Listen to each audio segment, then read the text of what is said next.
Sekarang saya menjemput Menteri Alam Sekitar dan Air untuk menjawab. Terima kasih Tuan Pengerusi. Pertama sekali saya ucap terima kasihlah. Saya ingatkan alasan kuat sangat nak tolak bajet ni. Ya.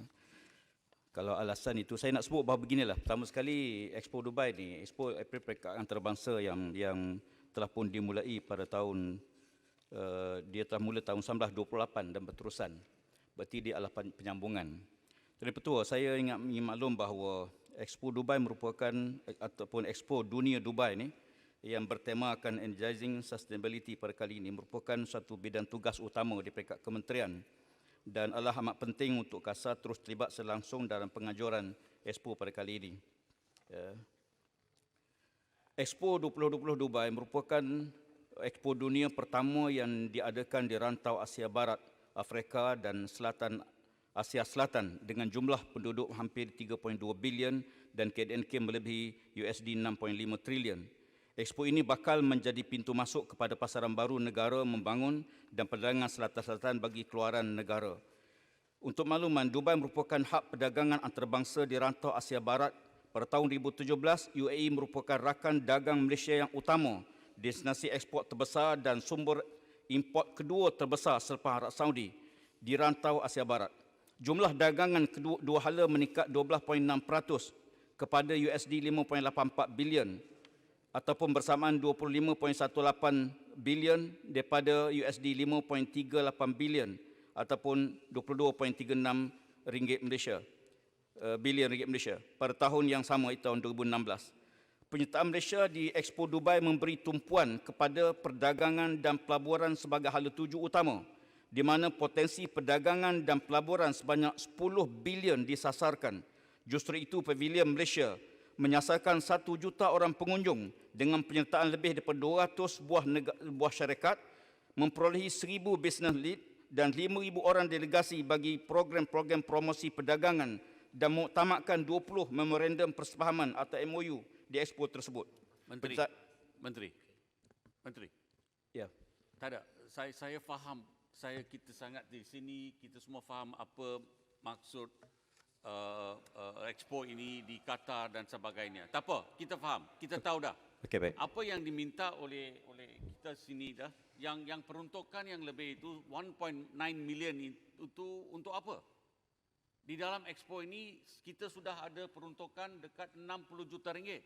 Sekarang you minta lagi 1.9 million ringgit. 1.9 juta ringgit itu apa yang kita minta itu untuk apa sekarang? Atas 60 milion ringgit yang sudah pun dibelanjakan dan diperuntukkan. Itu saja. Terima kasih Kuala Langat. Okey, terima kasih. Saya jelaskan bahawa 60 juta ini peruntukan itu ialah peruntukan bagi pavilion, pembinaan pavilion yang ada. Bukan melibatkan penyertaan. Untuk makluman, Expo ni sepatutnya diadakan sekarang, bulan 10 sampai hujung tahun. Tetapi terpaksa dianjak pada tahun hadapan dan Expo ini berlangsung selama 5 bulan.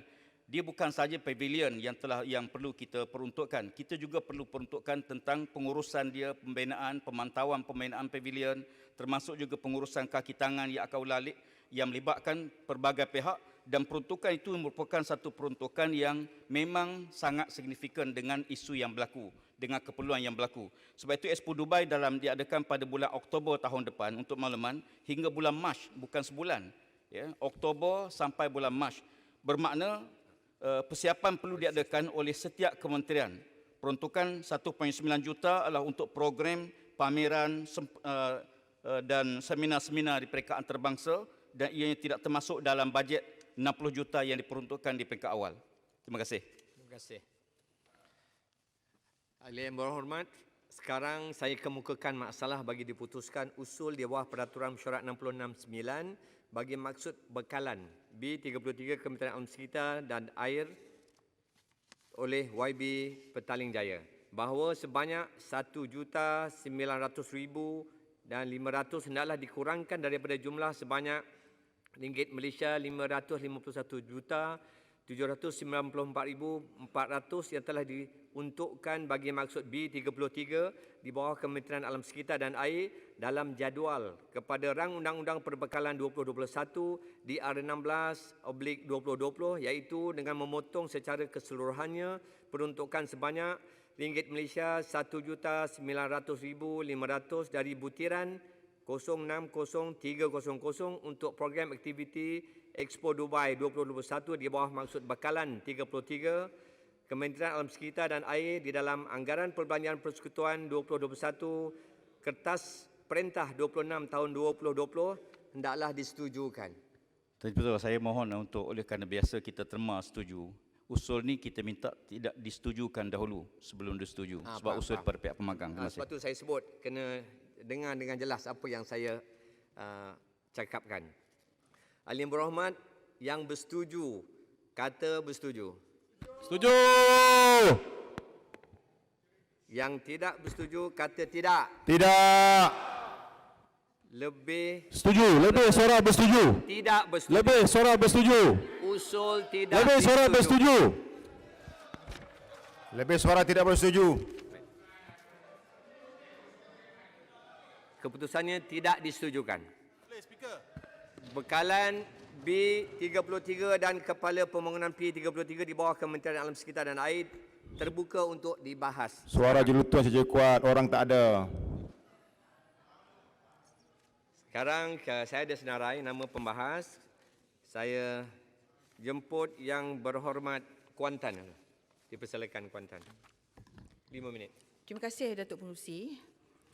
Saya ingin memulakan perbahasan saya di peringkat jawatan kuasa ini untuk Kepala Maksud Bekalan 33 ya, Kementerian Alam Sekitar dan Air. Dengan butiran 010100 pentadbiran di peringkat kementerian ya, saya ingin penjelasan daripada Yang Berhormat Menteri kenapa jumlah peruntukan ini meningkat dengan begitu mendadak sekali, sedangkan jumlah perjawatan sama 196 perjawatan, tetapi jumlah angkanya ialah daripada 2.67 juta kepada 39.9 juta ringgit. Itu yang pertama. Kemudian yang kedua, butiran 010200 iaitu pengurusan alam sekitar. Di sini kita lihat bahawa peningkatan jumlah peruntukan yang diberikan hanya ditambah lebih kurang RM500,000, sedangkan di sini adalah mempunyai satu fungsi yang amat penting berkenaan dengan dasar program strategi adaptasi dan mitigasi perubahan iklim, tetapi tidak dilihat ada peruntukan yang sewajarnya untuk program ini ya. Kita tahu bahawa kita merupakan salah seorang daripada penandatangan Paris Agreement ya, dan tentu sekali kita perlu buat banyak program untuk memastikan kesedaran awam itu timbul dan ada awareness ya, untuk meningkatkan awareness di kalangan orang awam berkenaan dengan komitmen Malaysia untuk di dalam sebagai salah satu penandatangan Paris Agreement ini. Jadi saya tidak nampak ada peruntukan di situ. Pohon penjelasan juga daripada Yang Berhormat Menteri macam mana kita nak laksanakan program sekiranya tidak ada penambahan peruntukan. Juga kita tidak lihat sesuatu berkenaan dengan National Climate Change Models juga. Tidak ada apa-apa berkenaan dengan National Climate Change Model yang telah diketengahkan dalam bajet baru-baru ini. Saya ingin terus kepada butiran 020100 di mana kita dapati bahawa ada penurunan emolument ya, sedangkan perjawatannya sama, juga penurunan perkhidmatan bekalan ya, dan di masa pencemaran alam sekitar berleluasa dan Yang Berhormat Menteri mengumumkan untuk mewujudkan pasukan membenteras jenayah alam sekitar pada September 14, 2020, Yang Berhormat Menteri mengumumkan berkenaan dengan pasukan elit cegah jenayah alam sekitar ditubuhkan. Kita akui bahawa jenayah alam sekitar ini merupakan jenayah yang keempat di peringkat antarabangsa selepas dadah, pengubahan wang haram, ya, perdagangan manusia. Jenayah alam sekitar ialah jenayah yang keempat di peringkat antarabangsa. Yang Berhormat Menteri mengumumkan pada tarikh tersebut untuk berbincang dengan Kementerian Keuangan dan juga JPA untuk mendapat peruntukan tambahan. Tetapi kita lihat di sini tak ada. Ya, jadi apa yang berlaku, bagaimana kita nak cegah jenayah alam sekitar dalam keadaan tidak ada peruntukan yang telah dapat. Ya, maksudnya adakah menteri cakap je, tapi tak ada tindakan seterusnya. Macam mana kita nak bentuk pasukan elit yang dikatakan tadi? Seterusnya butiran 15300 berkenaan dengan mengorek kuala sungai. Saya dah tanya Yang Berhormat Menteri berkenaan dengan kuala sungai Kuantan sebelum ini. Saya harap termasuklah dalam butiran ini untuk mengorek muara Sungai Kuantan, kerana Sungai Kuantan ini kita ada lebih 200 bot laut dalam, ya, grade bot sea yang keluar masuk setiap hari dan tersangkut, ya, di muara Sungai Kuantan ini, dan saya ingin bertanya berkenaan dengan perkara ini. Itu saja, Datuk Muzi. Terima kasih. Terima kasih Yang Berhormat Kuantan. Sekarang saya jemput Yang Berhormat Bintulu, kemudian diikuti oleh Yang Berhormat Kuala Langat. Terima kasih Datuk Pengurusi atas bagi peluang sama saya ambil bahagian dalam perbahasan kementerian ini. Datuk Pengurusi,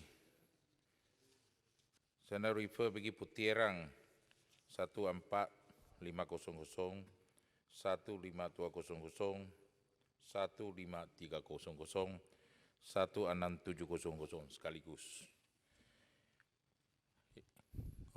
Yang Berhormat Menteri ada.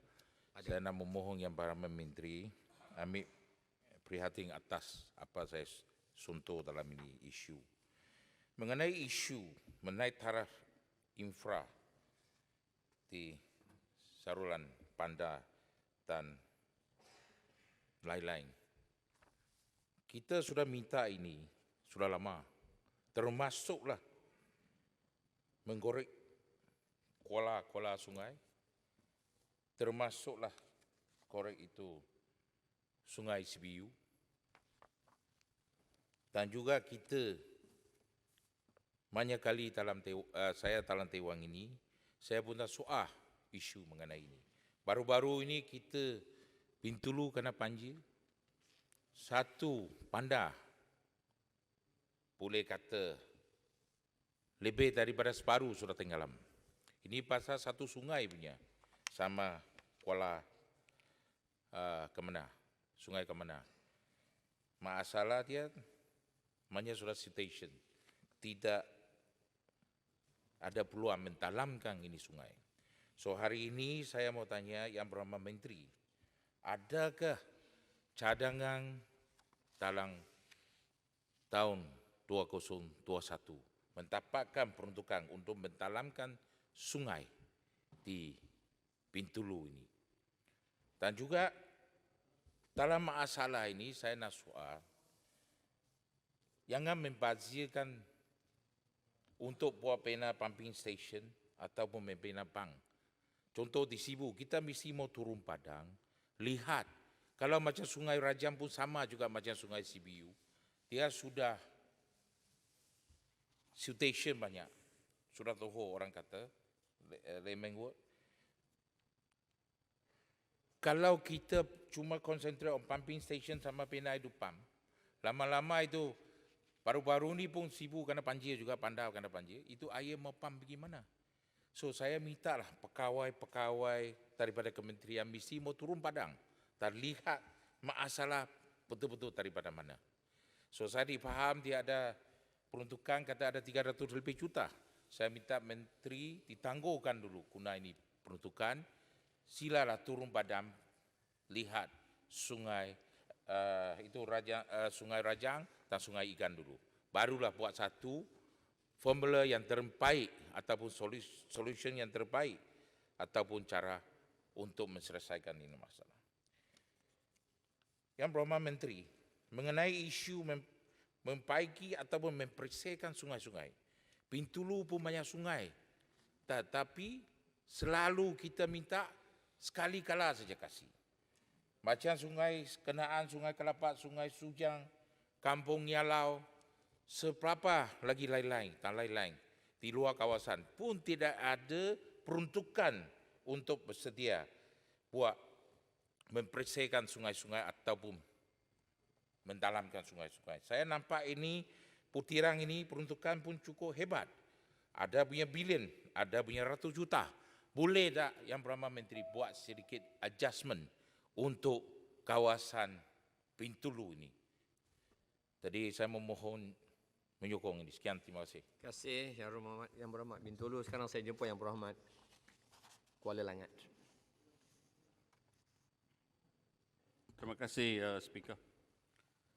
Saya merujukkan kepada butiran 030000 dan juga butiran 064000 sampailah 3100 dan juga 9500. Tuan Speaker, kita tahulah mengenaan dengan air ini sekarang di dalam negara kita. Macam mana situasi air ini di semua negeri dan peruntukan yang saya tengok nampak di depan saya boleh katakan tidak mencukupi untuk membaiki keadaan sekarang dengan industri air di dalam negara kita. Kalau kita banding kepada tahun 2019, peruntukan keseluruhan untuk bekalan air ialah 273 juta ringgit lebih. Dan pada tahun 2021, anggarannya ialah 130 juta 450 ribu ringgit. Keturunan lebih dari 100 juta ringgit. Saya bawa isu ini sebab kita telah nampak di dalam beberapa bulan ini keadaan sistem industri air ini, khususnya di dalam negeri Selangor. Saya nak mulakan dengan negeri Selangor dulu. Yang kita hadapi masalah pencemaran dan juga masalah pencantuman air sebab ada orang-orang yang berkenaan yang tidak bertanggungjawab. Sebab itu saya fikirkan bahawa air mentah ataupun air terawat, air bersih adalah sesuatu sumber yang penting dan disebabkan oleh kepesatan pembangunan dan penambahan keperluan, makanya sumber air bersih makin menjadi terhad. Dan ini boleh jadi air terawat dan juga air mentah. Ingin saya cadangkan di sini kepada menteri dan kementerian supaya rangkaian air bersih dari punca ke loji rawatan ataupun sehingga ke pengguna kena diklasifikasikan di dalam Akta Keselamatan Negara. Ini penting untuk masa sekarang. Sebab kita nampak bahawa negeri masing-masing tidak ada keperluan untuk membuat sesuatu bila kita ada masalah besar macam ini. Negeri macam negeri Selangor yang menumbangkan sampai 25% KDNK kepada negara, kalau ini berlaku dalam 1 tahun akan berlaku 4 kali, 5 kali. Malangnya 5 jam sepagi tadi, 4 loji rawatan air terbesar di Selangor diberhentikan untuk 5 jam lebih sebab pencemaran. Ratau Panjang, SSP 1, 2 dan 3 diberhentikan. Dan sekarang sudah pun mula dan air kembali balik, tetapi saya dapat terima telefon-telefon dari pengguna-pengguna meminta saya apa yang kita boleh buat demikian. So saya harap menteri dan kementerian akan ambil isu ini serius. Dan kita kena lihat sumber air ini sebagai satu security issue di dalam negara kita. Selain dari itu, menteri dan juga pegawai-pegawai kita di kementerian, saya harap yang perbelanjaan yang kita akan lakukan di dalam tahun ini sebelum RMK 12 akan diumumkan, saya tak tahu bila, tetapi sebelum RMK 12 akan diumumkan, saya harap perbelanjaan ini kita kena terlihat kepada kawasan-kawasan tertentu di mana sekarang sedang kita nampak ada masalah-masalah dengan air di dalam negeri masing-masing. Contohnya Kelantan satu negeri yang ada masalah. Pahang sekarang ada masalah. Selangor ada masalah. Johor ada masalah. Negeri Sembilan ada masalah. Melaka ada masalah. Pulau Pinang, kalau kita tak buat sesuatu sekarang untuk dalam tempoh terdekat, dalam tempoh 10 tahun dari sekarang akan ada masalah besar dengan air terawat ataupun air mentah di negeri Pulau Pinang. So saya minta kementerian untuk kaji dan buat sesuatu yang terbaik untuk industri ini. Sebab O&M di dalam industri ini yang itu operation and maintenance sekarang sangat tinggi.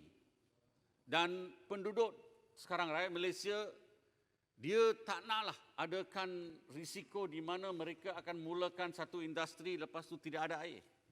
Dan ini ada terlibatan dengan pelaburan kepada negara kita. Bila ini terjadi, ini akan dihebar-hebarkan di luar. Dan pelabur-pelabur yang akan datang, dia tengok nampak ini ada masalah dengan air di dalam negara kita dan dia akan terlabur lagi. So saya minta, you have to have a systematic approach towards the water industry di dalam negara kita pada masa ini. Ulangan. Ini penting. 5 minit lagi. Tak boleh 5 minit. Minta rumuskan. Yeah, just. Thank you. So saya minta Menteri ya untuk satu ialah isu security. Sama juga dengan alam sekitar di plastik di dalam negara kita. Kalau menjadi dua-dua perkara ini, yang itu air dan plastik sekarang yang jadi satu isu besar, kecemaran air dan juga di dalam kawasan-kawasan tertentu, ini dua-dua mesti menjadi satu isu. Kita kena tangani ini sebagai isu security di dalam negara kita untuk masa depan yang akan datang. Saya juga nak sentuh kepada NRW nasional ni yang saya tengok kita akan belanja sampai 290 juta ringgit. NRW ini satu kehendakan besar untuk kita di semua tempat dan saya harap kita akan teruskan. So, Tuan Menteri, saya harap industri ini, keperluan industri ini ialah dana. Dan peruntukan ini tak cukup. Dan selalu kita adakan grant dan juga pinjaman kepada negeri masing-masing. Tetapi pengalaman yang saya tahu, hutang terkumpul ini setiap tahun meningkat dan akhir sekali kita diminta oleh negeri-negeri untuk dihapuskan. Dan ini berlaku dan sedang berlaku di dalam semua tempat di negeri-negeri masing-masing. So bila kita bagi dia sebagai pinjaman, dia tak bayar balik dan lepas 5 tahun ataupun 10 tahun dia minta kita hapuskan peminjaman itu. Saya cadangkan memang out of the box thinking ini ya. Bila kita bagi pinjaman kepada negeri untuk mengatasi masalah industri air di dalam negeri itu, kalau dia tak bayar balik, kita minta saham di dalam syarikat-syarikat air dia. Kita ikat mereka kalau dia tak bayar balik. Lepas itu, kita pun ada tanggungjawab di dalam syarikat itu sebagai pusat dan kita boleh tengok macam mana keadaan management sistem syarikat-syarikat air ini di dalam negeri. So, saya harap ya, sebab tak cukup masa walaupun saya ada banyak yang saya nak bangkitkan, tetapi saya harap ini boleh dijawab oleh Menteri dan bawa balik kepada kementerian untuk dibincang dan tengok macam mana kita boleh ambil cadangan ini untuk sistem yang terbaik. Akhir sekali, Tuan Speaker, untuk industri ini maju ke depan untuk masa depan yang akan datang, kalaulah ya kementerian dan kabinet tidak menaikkan tarif air di dalam negara ini di dalam masa terdekat, industri ini kita akan ada masalah untuk manage financial management dia untuk masa depan yang akan datang. So saya harap, saya sudah mula untuk bawa menaikkan tarif air, tapi pada waktu itu susah. Saya minta Menteri teruskan, bukan saja untuk air tetapi untuk pembentungan juga, dan juga untuk IWK mesti dinaikkan tarifnya untuk kita ada satu balance yang cukup untuk kita manage financially untuk masa depan yang akan datang. Terima kasih Kuala Lumpur. Terima kasih Speaker, I rest my case. Baik. Sekarang saya jemput Yang Berhormat Kemaman. Assalamualaikum warahmatullahi wabarakatuh. Selamat petang. Terima kasih Tuan Pengurusi. Saya menarik perhatian kepada butiran 15100 iaitu mencegah hakisan pantai. Saya ingin memohon perhatian pihak kementerian supaya memberi perhatian terhadap hakisan pantai yang berlaku di Kemaman. Di mana yang terbaru ini berlaku di Pantai Kija di daerah Kemaman, di mana hempasan ombak yang tinggi didorong oleh fenomena air pasang yang besar dan angin kencang telah menyebabkan hakisan yang teruk di bahagian pantai tersebut. Apa yang telah lebih membimbangkan ketika ini adalah implikasi hakisan pantai yang berlaku menyebabkan pokok tumbang dan memberi kesan kepada kampung-kampung yang berdekatan, dan dalam masa yang sama dia mengancam kelestarian pantai tersebut. Oleh itu, saya berharap pihak kementerian dapat mengambil perhatian terhadap isu yang telah dibangkitkan ini, khususnya butiran 020-100 alam sekitar. Saya menyokong penuh langkah kementerian untuk menubuhkan unit cegah jenayah alam sekitar yang akan menjadi tulang belakang kepada penguatkuasaan terhadap Akta Kualiti Alam Sekitar Alam Sekeliling 1974. Peningkatan kes pencemaran di sumber sungai sememangnya menjadikan penubuhan unit ini sesuatu yang tepat pada masanya serta perlu mendapat perhatian yang serius oleh pihak kerajaan. Saya memandang pengenalan unit cegah jenayah alam sekitar ini merupakan langkah yang positif dan proaktif daripada pihak kementerian bagi menangani kes-kes pencemaran yang berlaku ketika ini, khususnya bahagian sumber sungai ke loji rawatan air.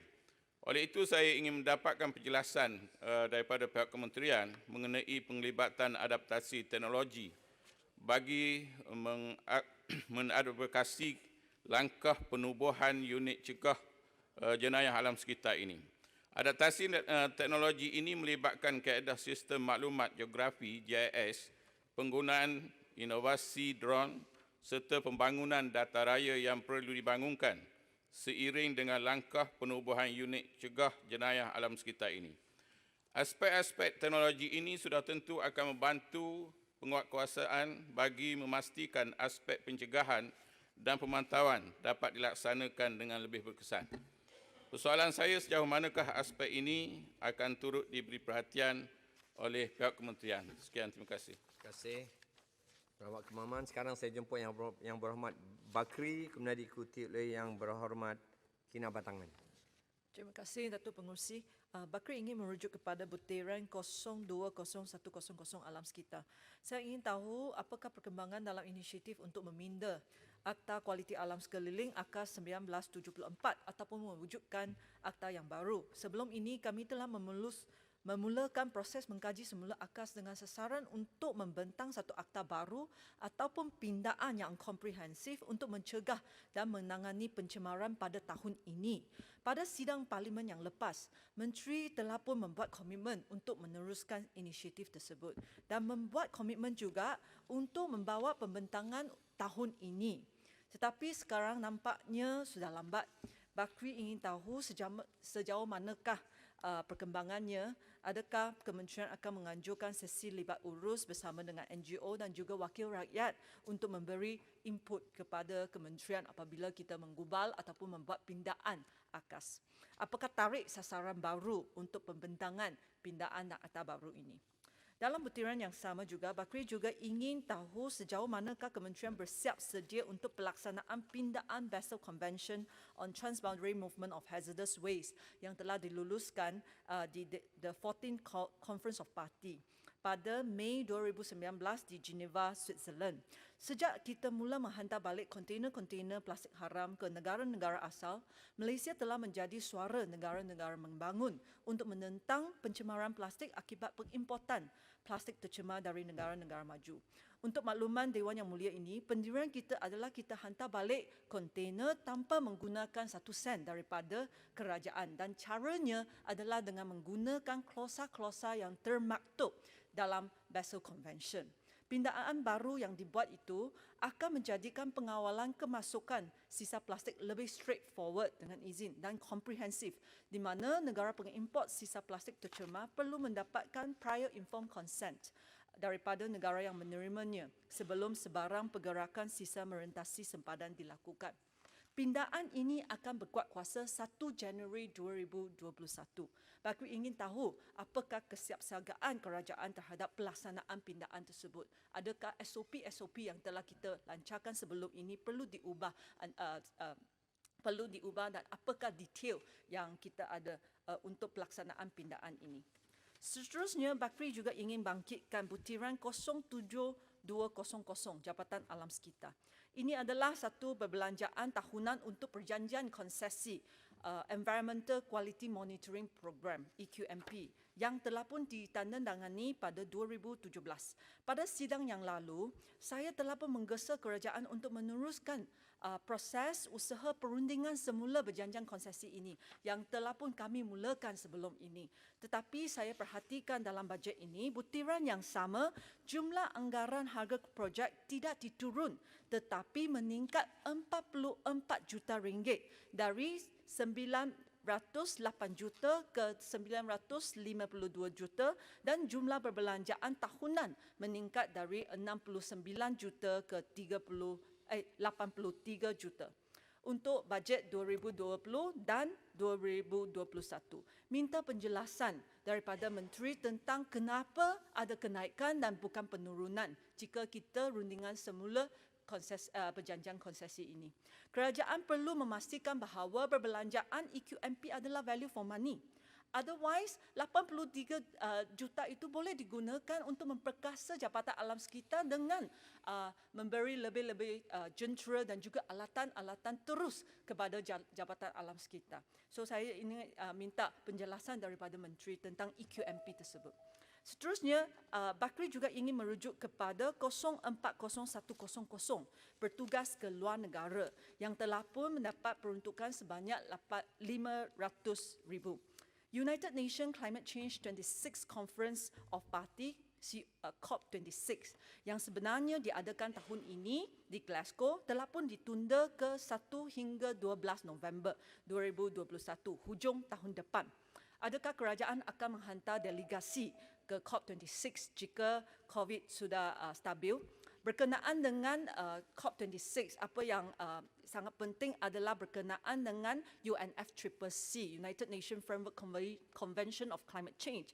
Adakah kerajaan akan mempertimbangkan semula, mengkaji semula National Determined Commitment, kerana ini adalah masa di mana negara-negara yang sign Paris Agreement untuk mengkaji semula NDC mereka.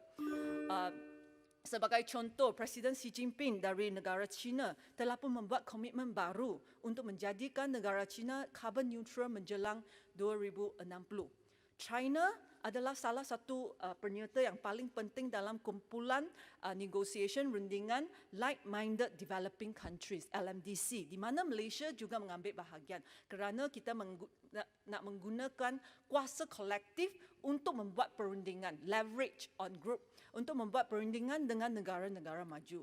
Dengan komitmen, rumuskan. Ya, 1 minit lagi. Dengan komitmen baru daripada negara China, apakah pandangan kementerian berkenaan dengan impak terhadap rundingan LMDC dengan negara-negara maju berdasarkan prinsip common but differentiated responsibility? Dalam topik yang sama, butiran yang berbeza, 040300 MGTC. Ada sikit pembetulan ya. MGTC telah pun tukar nama kalau Menteri ada ambil notis ya. Sudah tukar nama kepada Malaysia Green Technology and Climate Change Centre. Dan tapi dalam buku bajet ini masih lagi nama lama kerana mereka ada satu fungsi teras tambahan iaitu sebagai badan yang menyelaras aktiviti-aktiviti perubahan iklim untuk kerajaan. Berkenaan dengan fungsi baru MGTC, Bakri ingin juga tahu apakah perkembangan pertumbuhan Climate Change Center yang bertujuan untuk menyelaras aktiviti-aktiviti mitigasi serta adaptasi perubahan iklim melibatkan pelbagai pihak di kerajaan dan swasta untuk meningkatkan kesiapsiagaan Malaysia menghadapi perubahan iklim. Bagaimana pula dengan Majlis Koordinasi Kebangsaan Adaptasi dan Mitigasi Perubahan Iklim? Adakah ia masih berfungsi lagi dan apakah peranan yang dimain oleh Majlis dan juga Climate Change Center ini? Itu sahaja yang Bakri nak bangkitkan. Terima kasih. Seterusnya saya ingin menjemput Yang Berhormat Kina Batangan. 5 minit. Terima kasih, Datuk Pertua.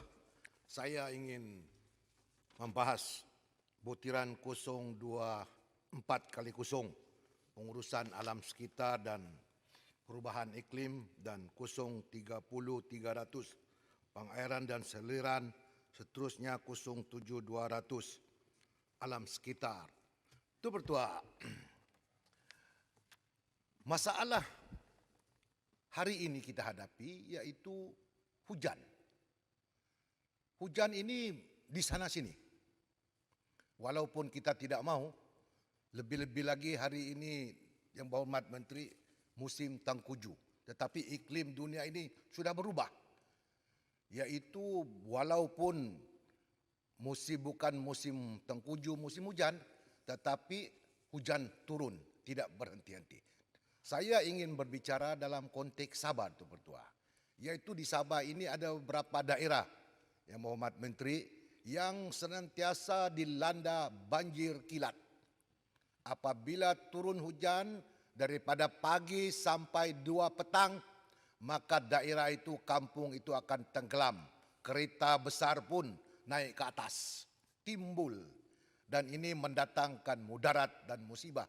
Jadi saya meminta Menteri Kementerian yang bijaksana ini, bagaimana cara untuk mengatasi masalah yang dihadapi oleh masyarakat negeri Sabah ini. Bandar Kota Kinabalu sudah tentu terancam, Sapangar terancam, Tuaran, Kuta Belud, Bopot, Sipitang, Tawau, Lahad Datu, macam-macam, termasuk Sendakan.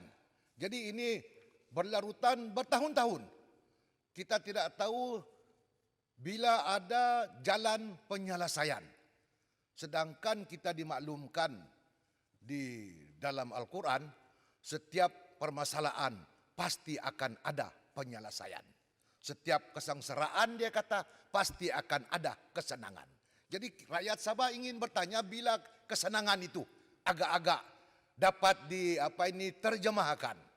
Saya yakin Yang Berhormat Menteri yang bijaksana ini begitu prihatin, tidak mau melihat rakyat walaupun kita berada jauh di Sabah, tetapi kita masih warga negara Malaysia dan kita berhadapan dengan masalah-masalah yang dihadapi ini. Saya harap Datuk Menteri boleh mengupas, boleh memberikan kami keyakinan di Sabah bahawa masalah ini akan dapat diselesaikan. Yang kedua itu Pertua, soal pencemaran alam sekitar. Sungai Kina Batangan ini panjangnya lebih kurang 560 lebih kilometer. Sudah banyak kali saya cakap, saya sentuh, saya nakkan perhatian, tetapi sungai ini malangnya daripada sebuah sungai yang bersih, yang airnya cantik, sekarang sudah menjadi orang kata air milu swam. Iaitu sudah menjadi kabut. Banyak juga faktor-faktor menyumbang, iaitu ikuran dari pembukaan ladang-ladang sawit, kilang-kilang sawit, lebih kurang dekat 50 buah kilang kelapa sawit di sepanjang Kina Batangan ini, dan sudah tentu akan menjurus ke arah pencemaran yang sengaja ataupun tidak sengaja. Justru itu apa perancangan kementerian ini untuk menjaga air ini, sebab air ini adalah waris daripada Allah dan kita disuruh menjaga. Kita disuruh untuk mengawal air ini jangan tercemar, sebab Manusia ini boleh hidup tanpa makan selama 7 hari. Tetapi manusia tidak akan bertahan lama Kena bertangan. Boleh sekejap? Sikit je. Boleh. Ah. Gila tidak boleh. Bukan sungai Kena Bertangan saja, sungai Padas pun ya, sama juga ya. Bermasalah juga dan minta juga dilihat sama. Betul itu. Di Padas ini pun, Sungai Padas pun begitu. Dan kawasan ini pun sebetulnya apabila hujan tidak berhenti 1 hari pun banjir juga. Jadi ini masalah-masalah ini perlu diambil perhatian, dan kalau yang berhormat Menteri ke lapangan, kita akan jemput yang buat Menteri ini untuk turun melawat kawasan-kawasan yang ditimpa musibah ini. Bantu kami, tolong kami. Kami ini memerlukan pertolongan daripada Kerajaan Persekutuan dan Bapak Menteri. Sekian, saya menyokong. Terima kasih. Terima kasih Yang Berhormat Kena Batangan. Sekarang saya jemput Yang Berhormat Parit Bunta diikuti oleh Yang Berhormat Sabak Bernam. Terima kasih pengerusi.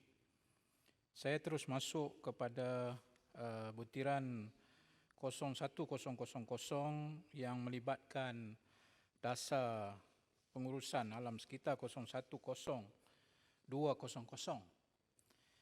Ada lebih kurang 5 poin yang saya akan bangkitkan untuk diberi penjelasan di Dewan Yang Mulia ini.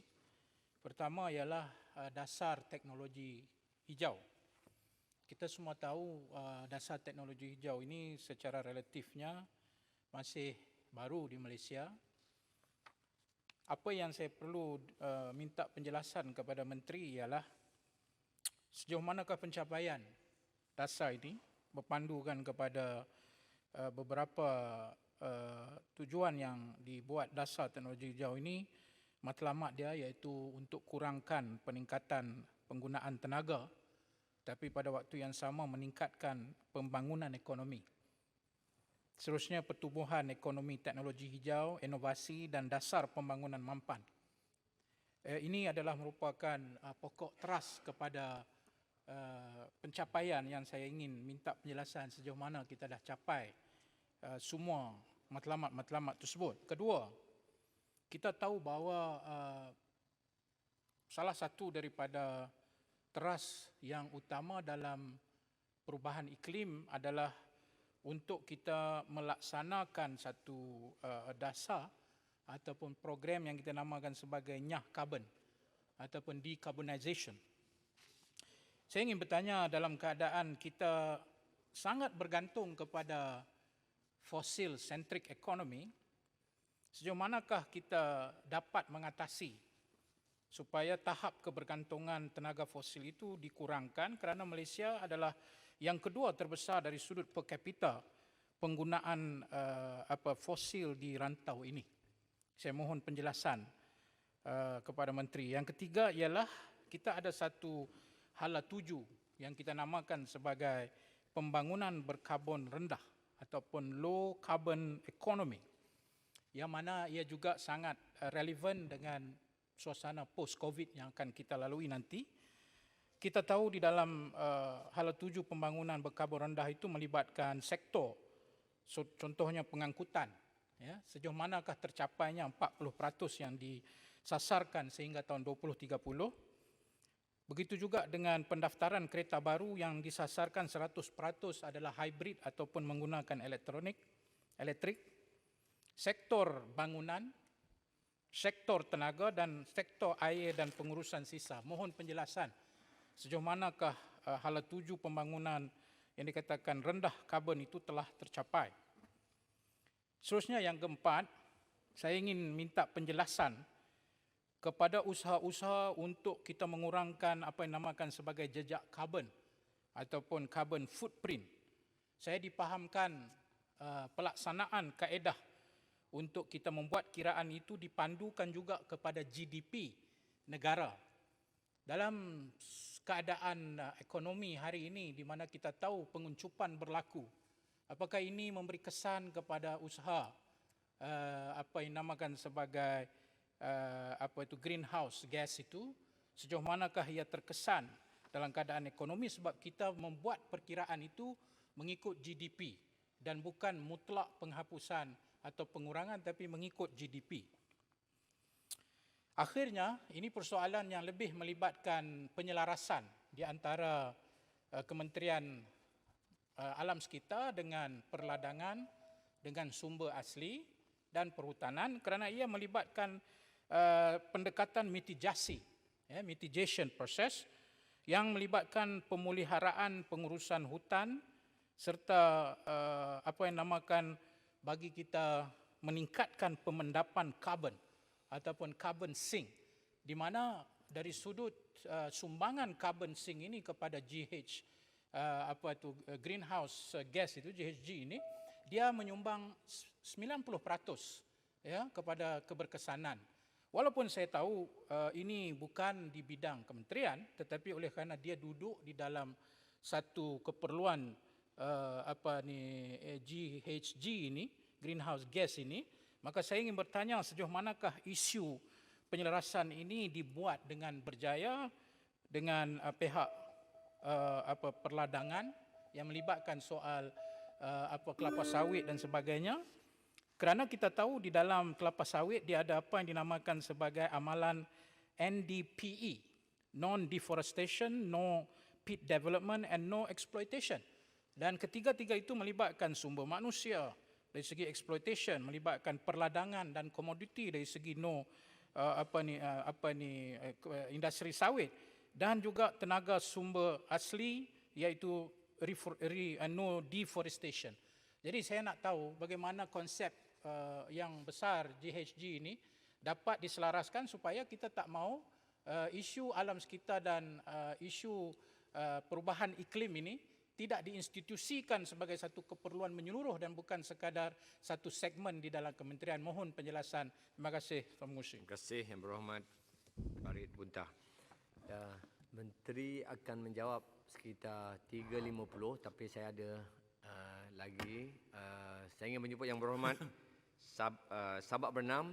Ada lagi yang... Terima kasih Datuk Pengerusi. Kemudian diikuti oleh saya satu lagi last, Sempang Renggam, kemudian Tanjung Karang. Batu Sila pun ada. Bernam dulu. Batu pun ada tulis. Terima kasih Datuk Pengerusi kerana memberi peluang walaupun jago-jago di depan tu ada. Pertama saya ingin menyentuh butiran 03000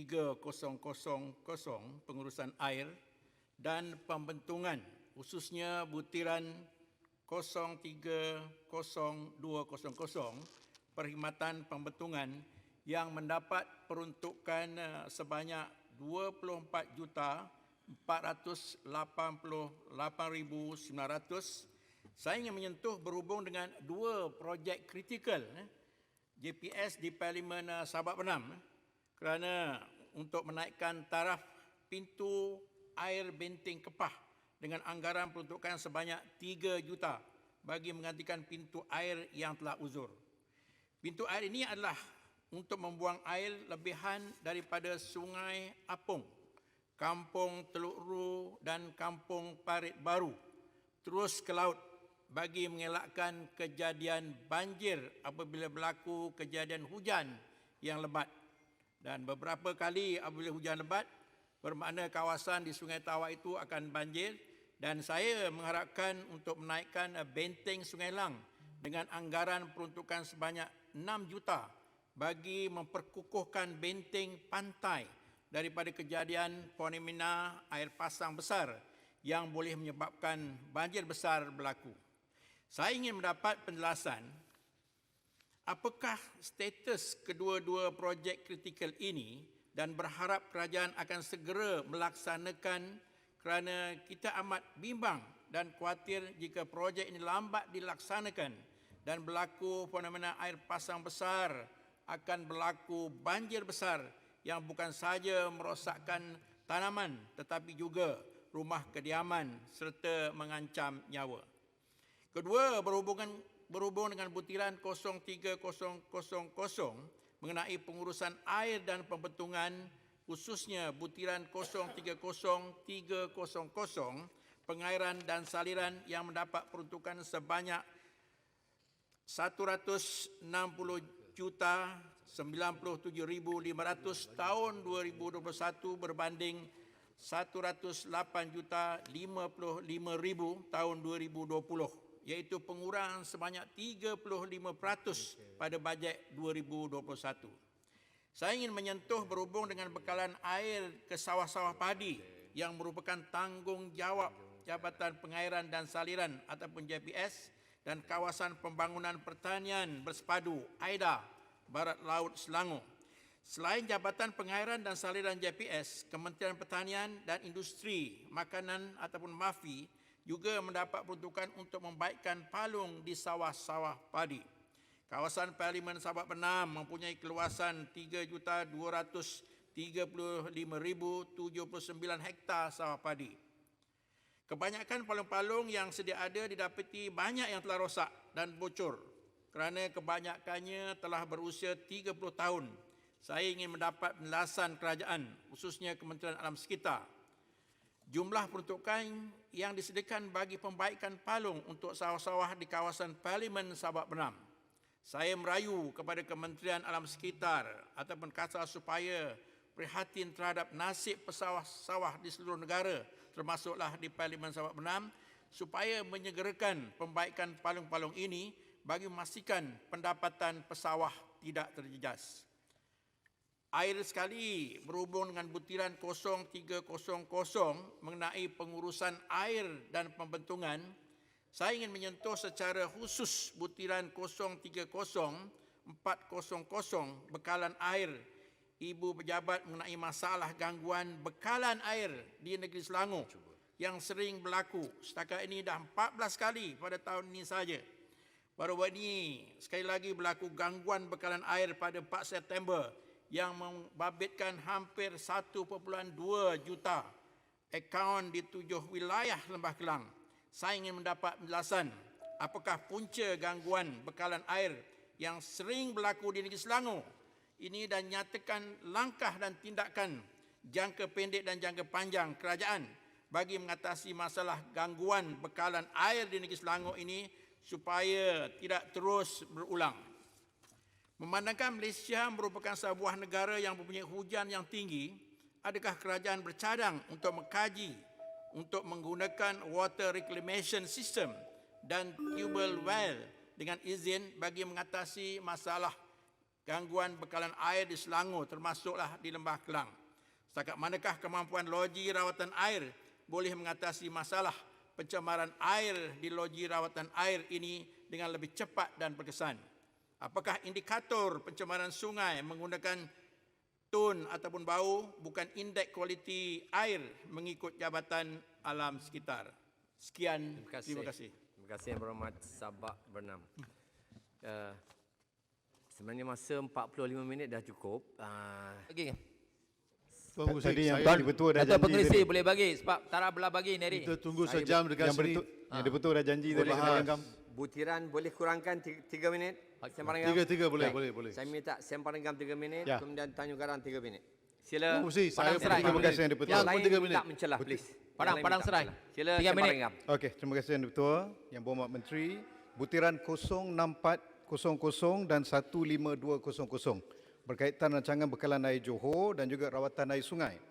Sebelum tahun 2019, selama lebih sedekad, kawasan Sempang Renggam menghadapi 2 musibah besar. Yang pertama, sampah yang dilupuskan di tapak pelupusan sampah di ladang CEP Renggam.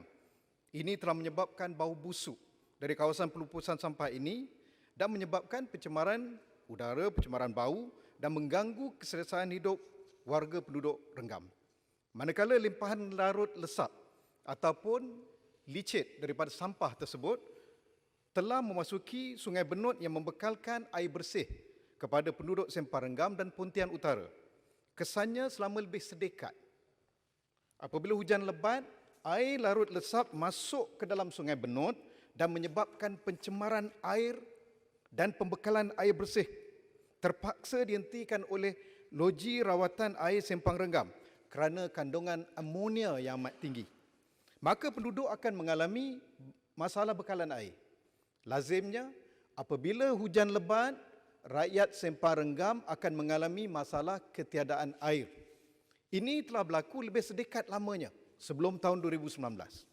Alhamdulillah, setelah Pakatan Harapan mengambil alih kerajaan, melalui titah Tuanku Sultan Johor, Dan juga dengan bantuan dari KPKT, pada tahun 2019, kawasan pelupusan sampah tersebut telah berjaya ditutup selamat. Maka, semenjak penghujung 2019, di bawah pentadbiran Kerajaan Pakatan Harapan, masalah sampah dan tiada air ketika hujan dan pencemaran sungai telah dapat diselesaikan. Jika penduduk mengalami masalah air sekalipun, di waktu ini, ianya disebabkan oleh sama ada paip pecah, masalah tekanan ataupun masalah teknikal dari pihak syarikat air Johor SAJ, dan bukan lagi disebabkan oleh tapak pelupusan sampah dan air larut lempah ataupun licit dengan izin dari tapak pelupusan sampah CEP Rengam lagi. Isu lebih sedekat telah dapat Kerajaan Pakatan Harapan selesaikan kurang dari 2 tahun di Sempang Renggam. Walau bagaimanapun, mutakhir ini melalui laporan dari syarikat air Johor SAJ dan juga aduan para penduduk Sempang Renggam, masih terdapat pihak yang tidak bertanggungjawab yang telah menyebabkan pencemaran di sungai yang membekalkan air bersih kepada penduduk Sempang Renggam. Walaupun dalam skala yang tidak sebesar dahulu, namun pencemaran masih lagi berlaku. Menurut laporan dan aduan tersebut, terdapat 3 faktor pencemaran air Sungai Benut yang telah mengakibatkan peningkatan kadar amonia dalam air sungai. Pertama, pelepasan sisa-sisa rawatan Indah Water Consortium IWK ke dalam Sungai Benut, dan kedua, terdapat kilang-kilang pelupusan barang-barang elektronik dan kitar semula barang elektronik yang telah membuang sisa kimia ke dalam sungai ataupun melakukan proses pelupusan yang tidak mengikuti SOP yang telah menyebabkan pengaliran masuk sisa kimia ke dalam sungai sekaligus mencemarkan bekalan air tersebut. Kegiatan pihak ini membakar bahan elektronik untuk tujuan pelupasan juga telah menyebabkan pencemaran udara serta menjejaskan kualiti kehidupan warga Sempang Renggam terutamanya di kawasan Macap. Kita rumuskan, YB. Okey. Hal ini telah dibantah dan dilaporkan berkali-kali oleh penduduk dan telah mendapat liputan media. Malangnya tiada tindakan tegas yang diambil dan ini amat dikesalkan. Punca ketiga, pencemaran juga menurut aduan para penduduk ialah ladang ternakan ayam yang beroperasi melata tetapi tidak mengikuti SOP pelupusan najis ayam ternakan mereka di kawasan Sempang Renggam. Menurut aduan rakyat, baja tahi ayam dari ladang-ladang tersebut telah digunakan di ladang-ladang sawit sepanjang aliran Sungai Benut. Menurut para penduduk juga, hal ini telah menyebabkan bilangan lalat semakin bertambah dan menimbulkan rasa tidak selesa para penduduk.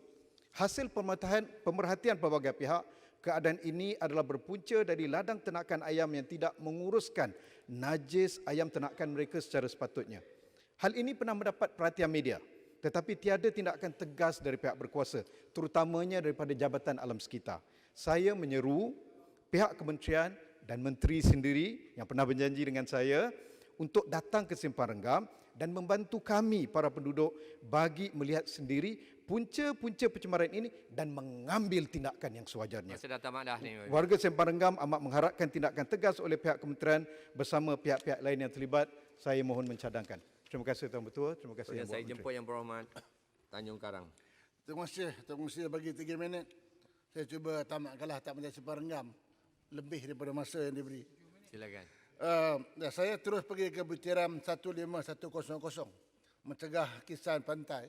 Saya nak merayu kepada pihak kementerian supaya turun ke padang melihat sendiri bagaimana pantai, terutamanya pantai di Sungai Kajang.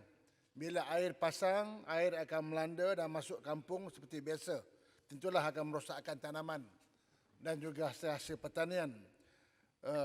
Yang istimewanya pantai Sungai Kajang ni, yang amat Datuk Pengurusi, penduduk kampung buat gotong royong nak jadikan pantai Sungai Kajang ni sebagai pantai daya tarikan pelancong. Tapi malangnya apabila pantai itu apabila berlaku air pasang, maka benteng pantai itu tidak mampu untuk menahan air tersebut. Jadi saya telah pun menulis surat secara resmi kepada Ketua Pengarah JPS pada 9 Oktober. Suratnya daripada saya ni salinan. Jadi saya harap akan dapat tindakan segera dan peruntukan yang diperlukan taklah banyak sangat. Lebih 1.7 juta daripada peruntukan yang diberi, saya tengok 57.2 juta. Yang kedua 9600 bahagian bekalan raya. Saya nak sambung sedikit sahabat saya sahabat bernam tadi. Yang bangkit Awang Selangor. Ini malu negeri maju. Tetapi dah terkenal negeri Selangor airnya berlebih-lebih. Tetapi air tak ada. Jadi kalau siapa yang tengok tak mandi itu, baknya itu orang Selangor. Mungkinlah sebab air selalu tak ada. Kesian. Kalau tengok dalam bandar lagi kita kesian tengok. Gombak pun samalah mandi dah kali. Gombak air dia okey. Maksud saya ialah ini. Tolong. Saya dah dapat kapasitas dalam dewan ini. Nak salahkan siapa ni? Pencemaran sungai. Nak salahkan kerajaan negeri ataupun kementerian.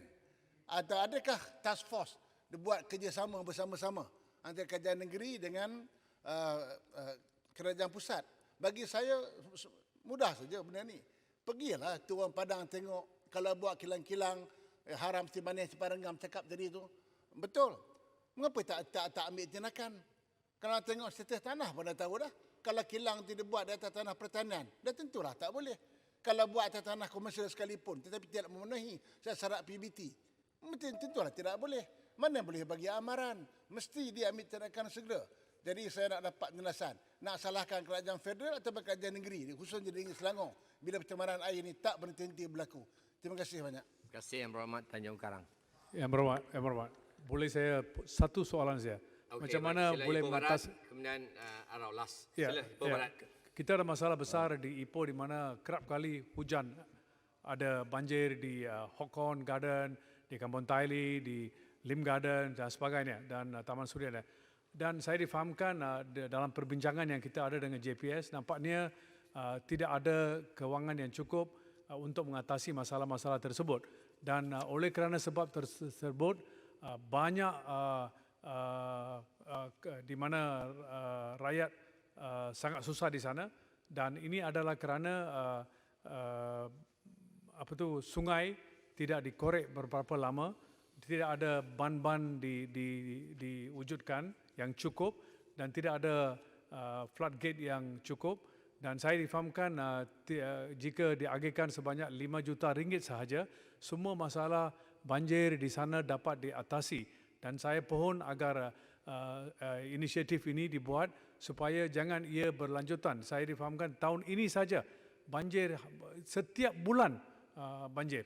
Dan jika kerajaan berniat untuk menolong masyarakat, saya harap tumpuan dibuat untuk mengatasi masalah banjir di Ipoh khususnya. Terima kasih. Terima kasih Yang Berhormat Ipoh Barat. Terakhir saya sebut dan jemput Yang Berhormat Arau. Bismillahirrahmanirrahim.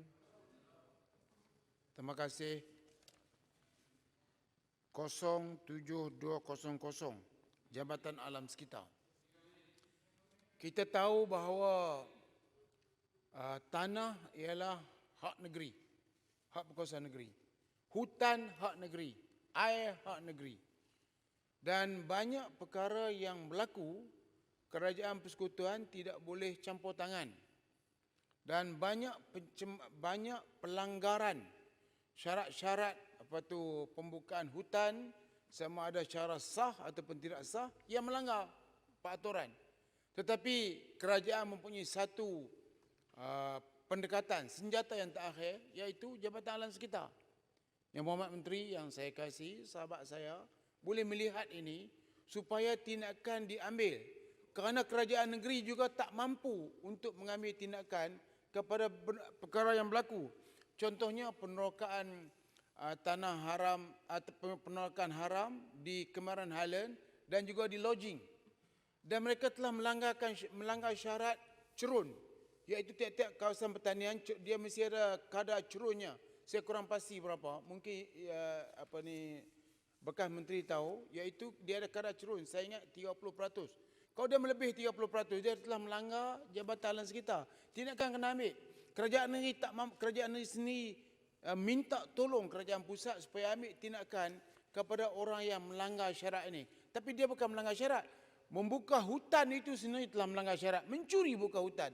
Tetapi dalam masa yang sama melanggar syarat kerana kawasan yang diterokar itu cerunnya di tahap yang teruk. Dia bukan saja mengancam alam sekitar, tetapi dia boleh mengancam nyawa di masa akan datang, akan timbulkan tanah runtuh dan sebagainya. Jadi Jabatan Alam Sekitar ni saya setuju diperkuatkan, dipermantapkan dengan menggerakkan tindakan secara besar-besaran kepada penerokaan tanah yang melanggar hak curun. Untuk kawasan pertanian tu melanggar hak curun yang telah dibenarkan. Kemudian kerajaan negeri sendiri boleh ambil tindakan kerana mereka membuka kawasan tanah hutan ataupun tanah negeri yang tidak dibenarkan. Penerokaan ini berlaku dua jenis. Satu yang dibuat oleh orang tempatan, yang keduanya oleh orang luar. Contohnya seorang pekerja asing, mereka mengerjakan tanam sayur di Kemaran Highland.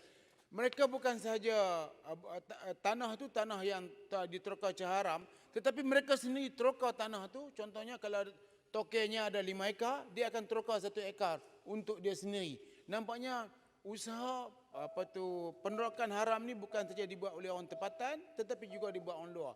Yang keduanya ditajak oleh toke-toke luar. Toke luar sendiri yang menaja supaya kita mencuri kawasan yang begitu penting. Dalam Malaysia ni di antara tempat yang Allah Taala bagi aircon free ni ialah percuma ni ialah di Kemaran Highland, di lodging. Jadi ini merupakan bukan aset kerajaan negeri saja, aset negara. Lebih untung kita menjaga kawasan ini untuk orang datang melancong daripada kita membiarkan orang menanam sayur dengan tidak ikut peraturan. Dan saya beritahu bahawa tempat pelancongan yang berkenaan sekarang ini merupakan kawasan yang agak tercemar. Kita melihat kawasan itu sudah menjadi kawasan lalat. Kedai makan penuh dengan lalat dan sebagainya. Jadi usaha pelancongan dengan pertanian ini tidak boleh disekalikan. Kerana pertanian akan melibatkan penggunaan tai ayam, baja dan sebagainya yang melibatkan kehadiran lalat. Dalam masa yang sama kita galakkan pelancongan. Sebenarnya bagi perhatian kepada speaker, pengurusi, bagi perhatian kepada usaha pelancongan. Pelanconganlah. Dan dalam masa yang sama elakkan mereka meneroka tanah-tanah haram kerana lebih mahal untungnya kerajaan dapat dengan menggalakkan pelancongan daripada kita membiarkan penerokan haram yang dibuat oleh orang tempatan dan orang luar. Saya menyokong kementerian ini dengan hebatnya. Terima kasih. Terima kasih Yang Berhormat Arau. Sekarang saya jemput Yang Berhormat Menteri Pengerusi, untuk Arau suruh makan masa sikit, kena bagi ke sebelah sini sikit. Minit sila. Arau suruh makan masa Bismillahirrahmanirrahim. Assalamualaikum warahmatullahi wabarakatuh. Alhamdulillah wassalatu wassalamu ala Rasulillah.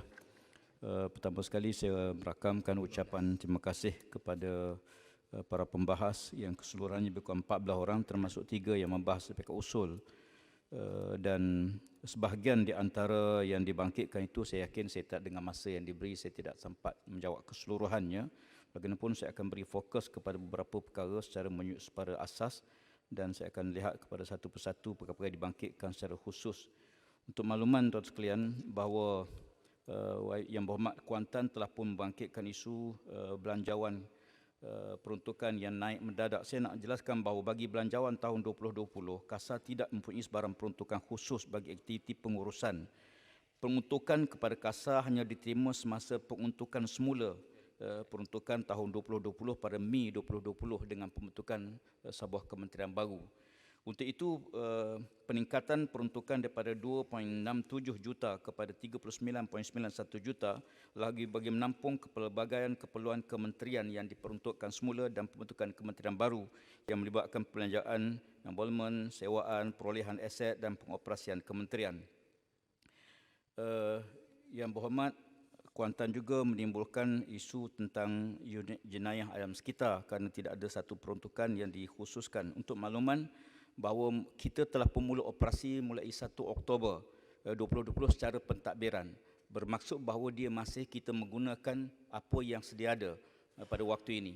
Walaupun untuk makluman hingga setakat ini kita telah bersama dengan pihak-pihak yang terlibat termasuklah Jabatan Alam Sekitar, PDRM, SPAN dan Jabatan Biokeselamatan.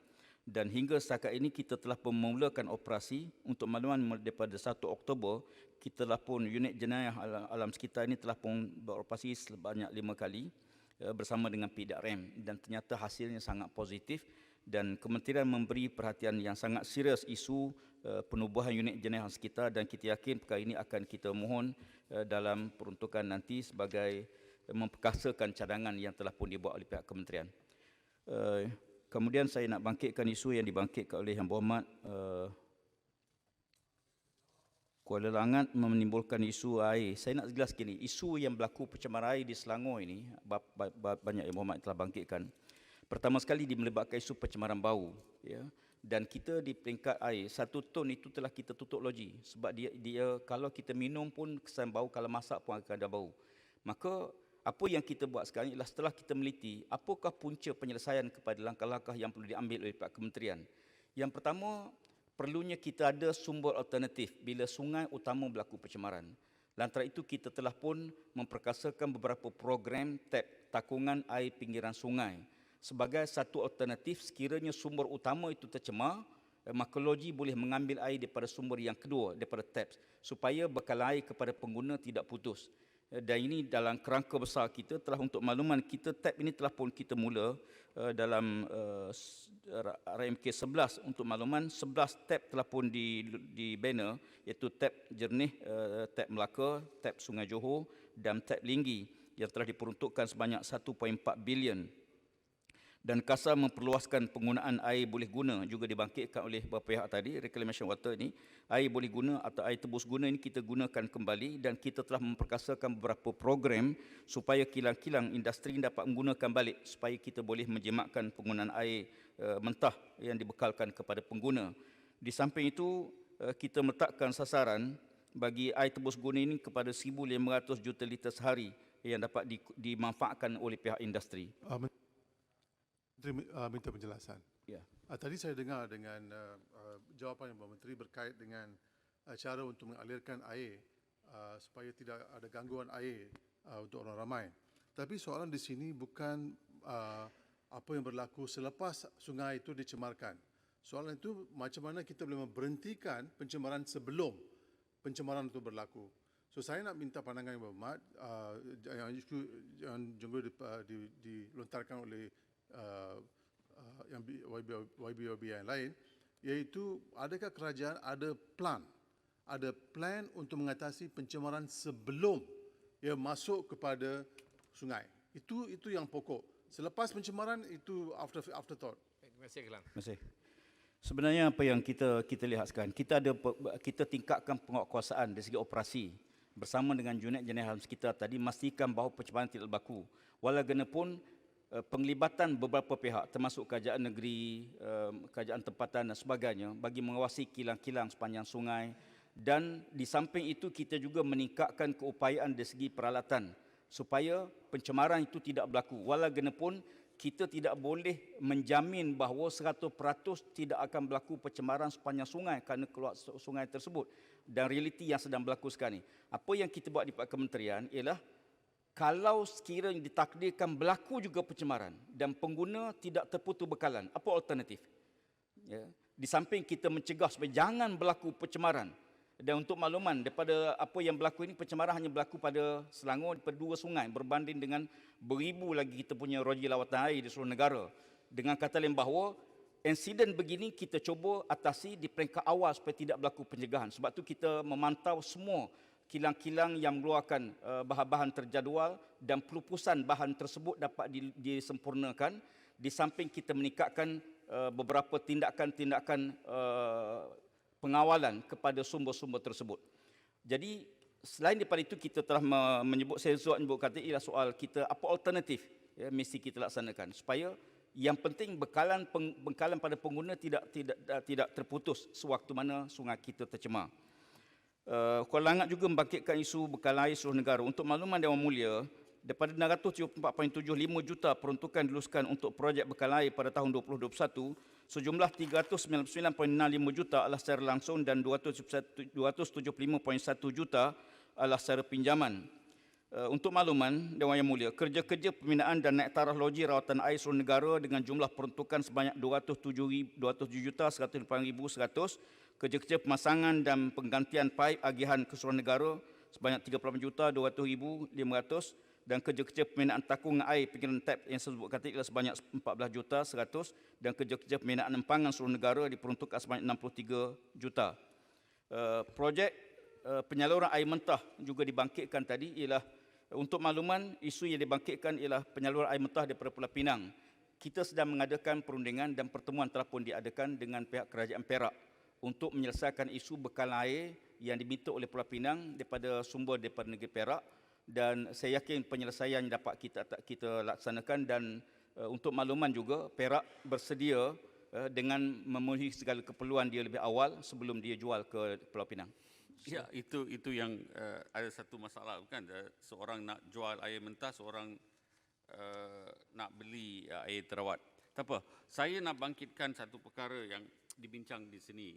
Bukan saja Kementerian Air ini jaga isu air, luar bandar pun menjaga isu air. Luar bandar dia punya peruntukan ialah 622,500,000 ringgit. Kalau kita tidak ada kawalan di Kementerian Air, kalau ada masalah, ini akan dibangkit, dan yang jawab itu ialah Kementerian Air juga. Sebab saya dapat sedikit pengalaman dengan isu macam ini. Beaufort ada sini, Beaufort. Beaufort ada. Kalau menteri tanya Beaufort, dia akan ceritalah isu air di Beaufort ini. Dan juga saya tengok projek sistem air, bekalan air untuk Felda, bukan di dalam peruntukan Kementerian Air, tetapi di dalam Kementerian Perdana Menteri, itu pun 51 juta ringgit. Saya minta Menteri bincang di dalam kabinet, kalau ada isu air ini, bawa kepada satu menteri, cukup. Lain menteri tak payah handle lah. Sebab you punya planning itu lepas tu lebih senang untuk pegawai-pegawai kita di dalam Kementerian Air untuk ambil tindakan dan juga macam mana cepatnya kita boleh selesai. Okey, terima kasih. Untuk makluman, sebenarnya saya pun telah bangkitkan isu ini kerana banyak agensi yang melibatkan pengurusan air luar bandar, bawah kementerian lain dan sebagainya, dan saya setuju bahawa penyelarasan di peringkat ini perlu dilaksanakan supaya isu-isu bekal air, termasuk juga untuk makluman, termasuk juga di bawah Kementerian Kesihatan juga menyediakan bekal air di luar bandar. Dan ini saya yakin dengan perbincangan kita akan atasi perkara-perkara tersebut supaya ada penyelarasan sebagaimana dibangkitkan oleh Kulangat. Kulangat juga menimbulkan pencemaran plastik. Kita mempunyai hala tuju yang jelas bagi menangani masalah pencemaran plastik sekali guna. Roadmap ke arah sifar plastik sekali guna 2018-2030 kita masih kuat kuasakan. Dan Majlis Mesyuarat Kerajaan dan Kerajaan Tempatan pada mesyuarat pada bulan November telah pun sebulat suara bersetuju semua kerajaan negeri menjelang 2022 mengambil tindakan bagi mengurangkan plastik sekali guna, terutama bagi plastik yang digunakan, dibekalkan di kilang industri. Dan saya akui bahawa punca pencemaran plastik ini sangat serius, ya, terutama di kawasan-kawasan bila berlaku banjir kilat, dan di antara puncanya ialah plastik-plastik yang tidak diurus dengan baik. Dan kita masih konsisten dengan polisi yang dibuat oleh pihak kerajaan sebelum ini, dan bagi saya mana-mana polisi baik kita akan teruskan dan kita akan perkukuhkan. Kulangat juga menimbulkan beberapa isu peruntukan di bekalan air yang tidak mencukupi. Untuk makluman, peruntukan sebenar bertambah daripada 638 juta pada 2020 kepada 674.75 juta pada tahun 2021. Soal yang kedua ialah rekaan air bersih dimasukkan di bawah Akta Keselamatan Negara. Perkara ini juga dalam perundingan supaya isu diletakkan di bawah Akta Keselamatan. Yang ketiga dibangkit ialah soal tumpuan bajet kepada negeri-negeri bermasalah. Untuk makluman, bajet bekalan air memang mempunyai menumpukan kepada negeri-negeri yang bermasalah seperti naik taraf logi sebanyak 207 juta, penggantian paip sebanyak 38 juta, TAPS 14 juta dan empangan 63 juta dan NRW negara 268.9 juta. Manakala cadangan untuk convert ataupun saham dimasukkan dalam operator air, perkara ini perlu perundingan lebih panjang dengan pihak kerajaan negeri atau operator air negeri. Dan apa dibangkitkan soal tarikh air yang perlu dinaikkan. Untuk makluman, pihak kementerian kita pun mengambil berat isu ini, tetapi sebagaimana yang dibangkitkan oleh Yang Berhormat, zaman Yang Berhormat pun tak sesuai. Sekarang dengan keadaan rakyat yang susah, bebanan ekonomi yang serius, kita perlu mengambil masa sedikit supaya bebanan itu tidak letak kepada rakyat pada waktu ini. Bakri menimbulkan tentang pembelajaran EQMP. Rundingan masih diteruskan dalam perjanjian EQMP yang melibatkan UKAS, JAS, KASA dan Jabatan Penguam Negara. Peruntukan 2021 bagi EQMP adalah sebanyak 60 juta dan tiada peruntukan tambahan.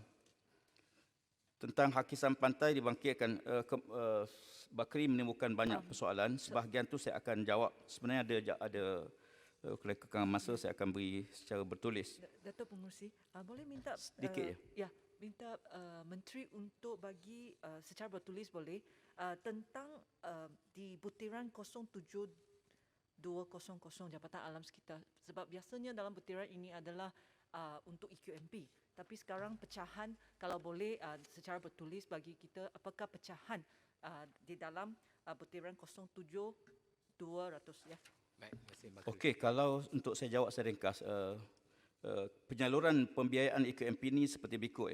Di bawah rancangan Malaysia ke-11, Kerajaan Persekutuan telah memperuntukkan sebanyak 109.9 juta bagi pelaksanaan projek bermula Julai 2017.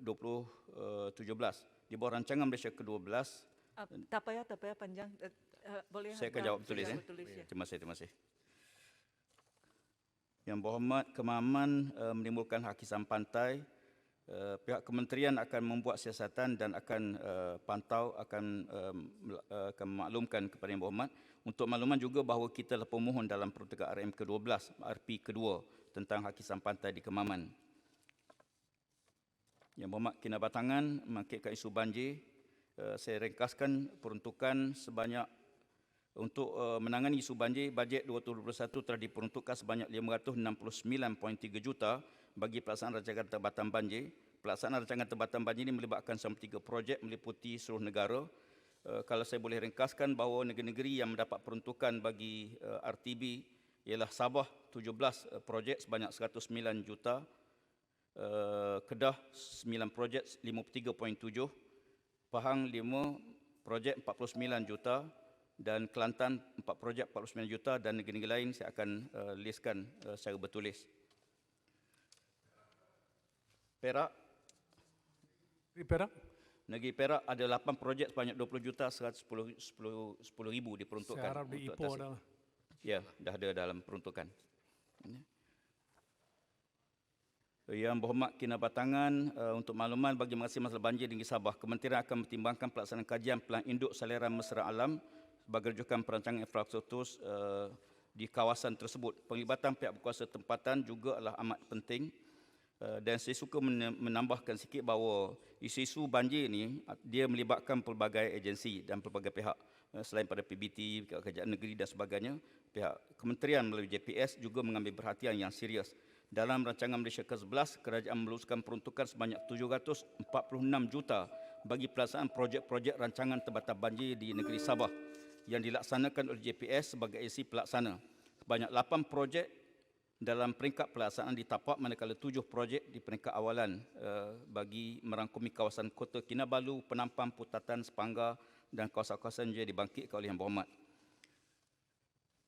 Menteri, masa sudah tak ada, tapi ada beberapa soalan lagi yang saya tak sempat. Walaupun saya ucap terima kasih pada semua yang membangkitkan isu ini.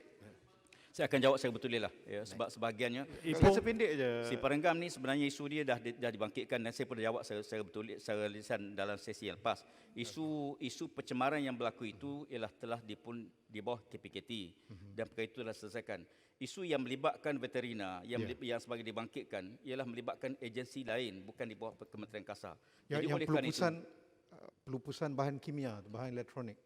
Pelupusan oleh kilang-kilang recycle bahan kimia. Ya. Yang ini memang kita kementerian kita telah melantik beberapa agensi bagi recycle balik bahan-bahan tersebut.